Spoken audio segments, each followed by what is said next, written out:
कि इस बार देश की जनता ने चौथे चरण में ही भारतीय जनता पार्टी को चारों खाने चित कर दिया।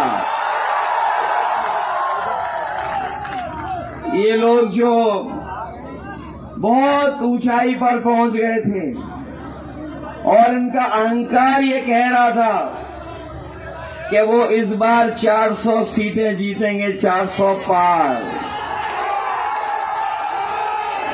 जो लोग 400 पार कह रहे थे उनका गणित बाद में समझ में आया। वो 400 सीटों के बारे में बात नहीं कर रहे थे, वो ये कहना चाहते थे कि 543 में 400 के पार जितनी सीटें बच रही हैं केवल उतनी जीतेंगे। 543 के बाद 400 सीटों के पार केवल 143 सीटें बच रही हैं। लेकिन इस बार देश की जनता ने 140 करोड़ लोगों ने मन बनाया है कि इन्हें 140 सीटों के लिए भी तरसा देंगे। इस बार भारतीय जनता पार्टी का जो रथ निकला है वो फंसा नहीं है, इस बार धंस गया है। और इसलिए भारतीय जनता पार्टी का रथ धंस गया है क्योंकि पिछले 10 साल में इनकी हर बात झूठी निकली। अब सुनने में आ रहा है 10 साल के अंदर इन भारतीय जनता पार्टी के लोगों ने 25 लाख करोड़ बड़े बड़े उद्योगपतियों का कर्ज माफ कर दिया। सोचो, अब बड़े उद्योगपति कारोबारियों का, बैंकों का कर्ज उन्होंने 25 लाख करोड़ माफ किया।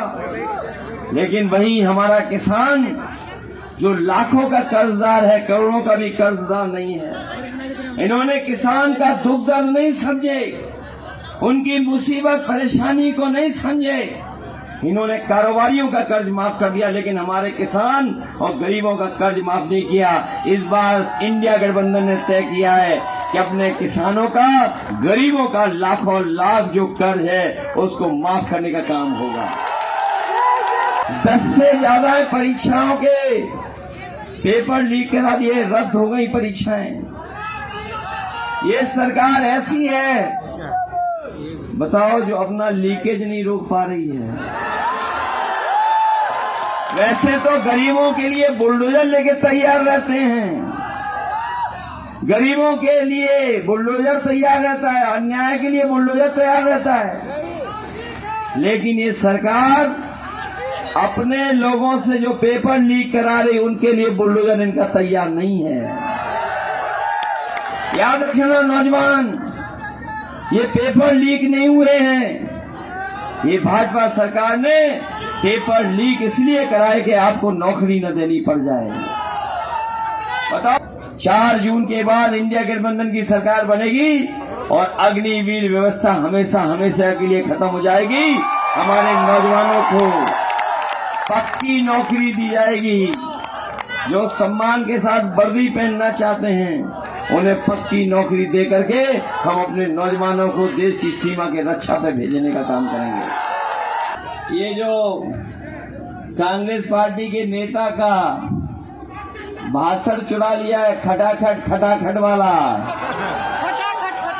उन्होंने कहा कि हम अपने गरीबों की मदद करेंगे, खटाखट।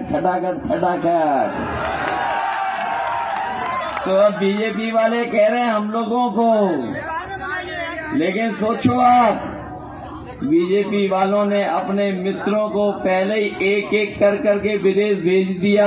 खटाखट।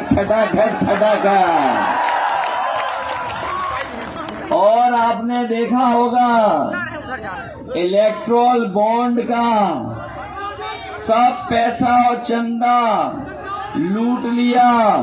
जो लोग कहते थे कि ना खाएंगे ना खाने देंगे, उन्हें डकार भी नहीं आई। बताओ, लूट लिया, डकाडक किन्हीं लूट लिया। और अब जनता ने भी मन बना लिया है कि जब वोट डालेंगे तो उन्हें भगा देंगे फटाफट फटाफट फटाफट। बताओ इनके खिलाफ वोट डालोगे कि नहीं डालोगे? इन बीजेपी वालों से सावधान हो। इन बीजेपी वालों पर भरोसा तो नहीं करोगे?